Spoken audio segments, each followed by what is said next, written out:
everyone. My name is Heather Fairy, and I'm here in my home in the enchanted forest of Etheria. But I have a special treat for you today. I wanted to read you one of my favorite books, Fairy Magic by Shirley Barber. It has some beautiful pop-up pictures that I'll show you as I read the story. I hope you enjoy it as much as I do. Alright, let's see. The first story we have is called The Queen of the Rose Fairies.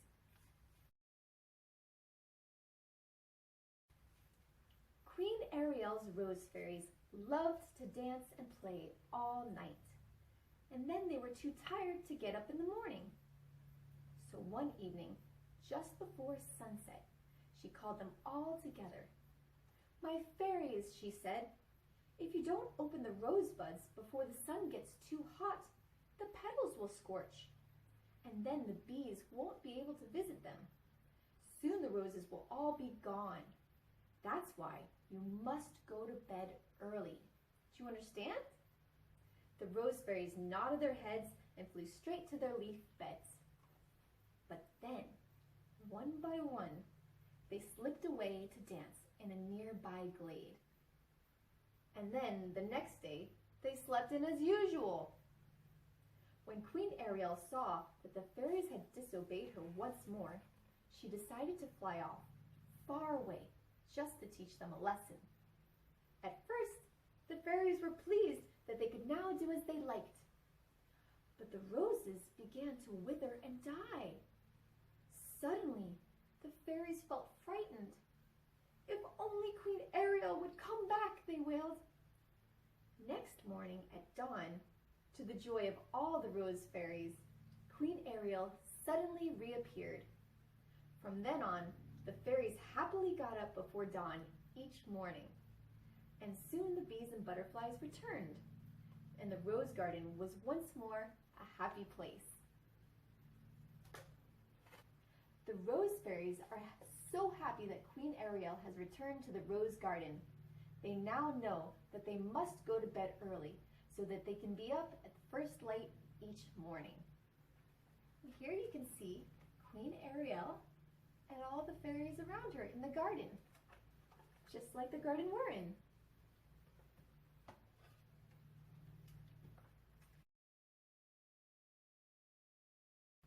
The next story we have is called The Leaf Boats.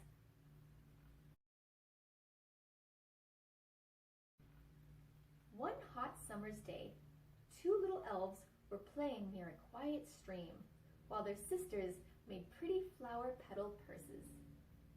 "Let's paddle in the water and float leaf boats," Pixley whispered to his brother. Soon, they were not just floating leaf boats, but climbing onto bigger leaves and paddling them around in the deep water. This was much more exciting.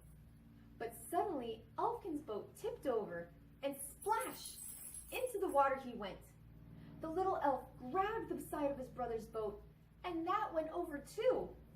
Now both elves were struggling to stay afloat. "Help! Help!" cried Pixley.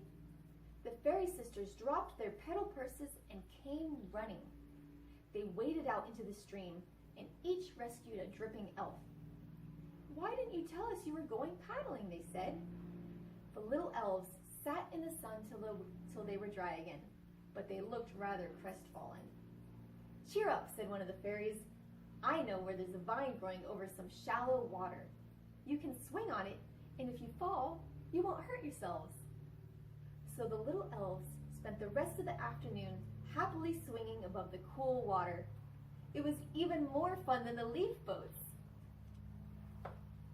Pixley and Elfkin have a lovely time swinging from a morning glory vine. They won't come to much harm with their kind sisters watching over them. And you can see the two sisters and Pixley and Elfkin swinging on the vine.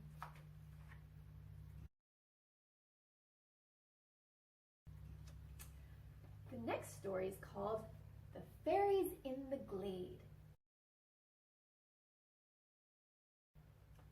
Just as the rabbit family was sitting down to supper, young Bobbin rushed in. "I saw the fairies again today," he said. "It's not fair," sobbed his little sister Fluffy. "I've never seen them."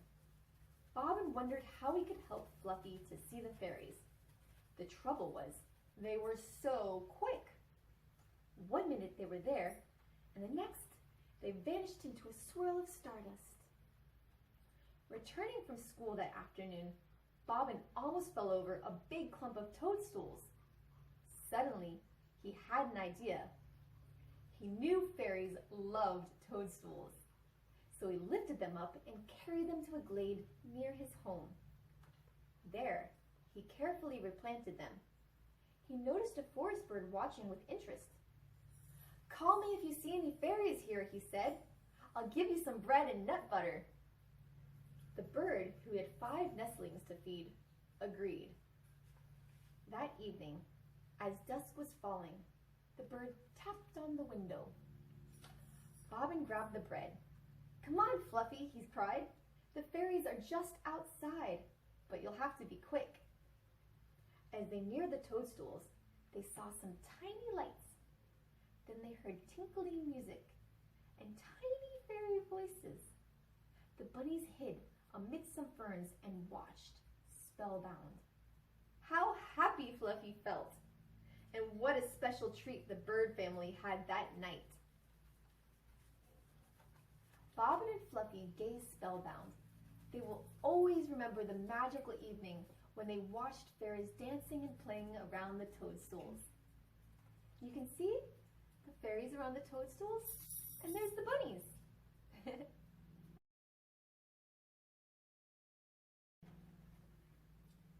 This one is called the Rainbow Fairies. It was Lucy's birthday, a day of sunshine, showers, and rainbows. Dressed in her fairy costume, she sat in the summer house, waiting for her friends to arrive. Suddenly, a butterfly landed on the table. "The fairies would like to know what you were thinking of the rainbows they've been making," he said. "Would you like me to take a message to them?" "Tell them they are the best rainbows I've ever seen," said Lucy. The butterfly noted down her comment in his little leaf notepad and then flew off. A moment later, Lucy was whisked up in a big cloud of stardust and set down in a big rose right under the rainbow. 4 lovely rainbow fairies, very pleased with her message, floated towards her. "Happy birthday, Lucy," they called. "Here are some little treats to share with your friends." They piled the fairy food onto a big rose petal, and a moment later, Lucy found herself back in the summer house. In her lap lay a big pink rose filled with the tiniest cakes and biscuits. Just then, her friends arrived. "I've been talking to 4 rainbow fairies," Lucy said.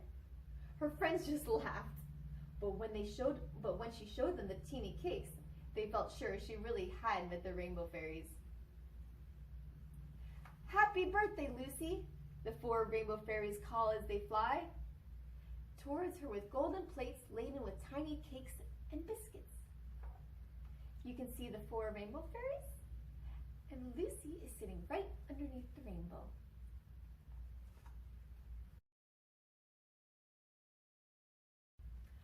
This is our last story in the Book of Fairy Magic. This one's called Wish Upon the Falling Stars.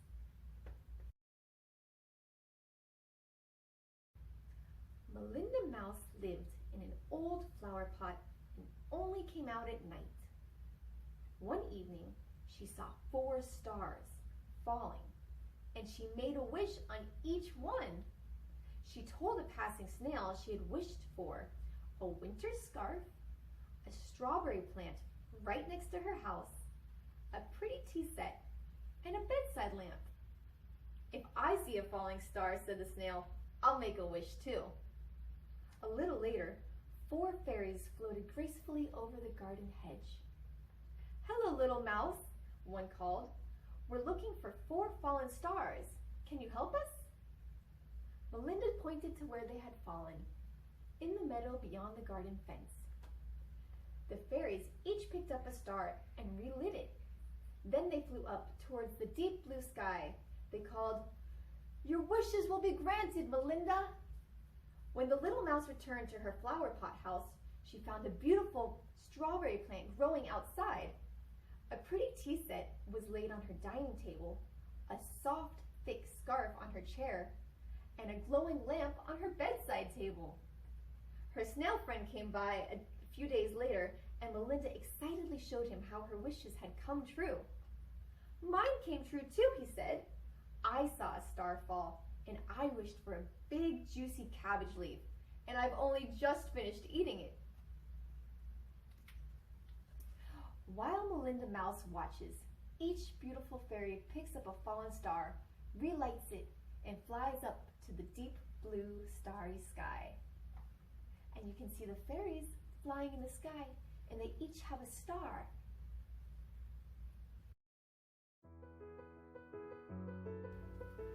Well, this is Fairy Magic by Shirley Barber, and I really hope you enjoyed it as much as I do. Thank you so much for coming to see me. I hope you have a beautiful day. I love you all. Bye!